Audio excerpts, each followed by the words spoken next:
oltre al nostro staff c'erano delle pattuglie della polizia, dei carabinieri e della polizia locale che hanno presidiato fuori dall'area, però è andato molto bene. Noi immaginavamo che andava così, però comunque nel dubbio abbiamo cercato comunque di rafforzare un po' lo staff e abbiamo chiesto anche una mano alle forze dell'ordine che ci hanno supportato. I recenti scontri tra due fazioni della comunità bengalese di Mestre avevano creato qualche preoccupazione in vista della festa di fine Ramadan. Fino a qualche anno fa all'appuntamento partecipava qualche centinaio di fedeli. Oggi al Parco Piraghetto sono arrivati in almeno 2000.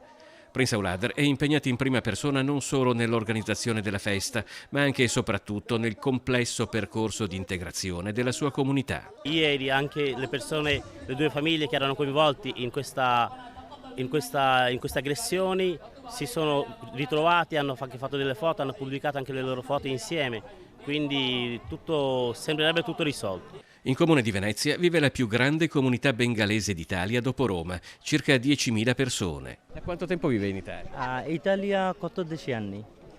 Che lavoro fa? Io lavoro in cantieri e io ho una saldatura. Dove vive? Marghera, Venezia Marghera. Come si trova qui a Marghera? È bellissimo. Che lavoro fa? Io lavoro in un albergo di portiere da notte. Non solo per il Bangladesh, ma più in generale, il flusso di immigrazione straniera verso il Comune di Venezia ha conosciuto un'autentica impennata negli ultimi anni. Un tempo brevissimo che si capisce avvicinando altre persone che si trovano al Parco Piraghetto, studenti o impiegati nel turismo, nella cantieristica, che ancora preferiscono esprimersi in inglese. Just now I live in Italy, in Mestre, Venice. People like Italy is very good.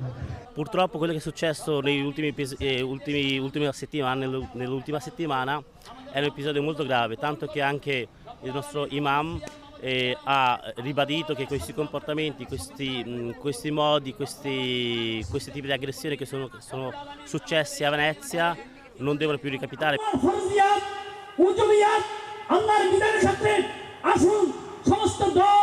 Purtroppo queste piccole cose rovinano proprio il nome della comunità, perché la comunità non è composta solo da una città, ma la comunità è composta da un paese intero e ci sono tantissime persone che vengono da tutta Italia e da tutto il Bangladesh, e quindi ci teneva anche l'imam a mandare un messaggio di pace e di tranquillità.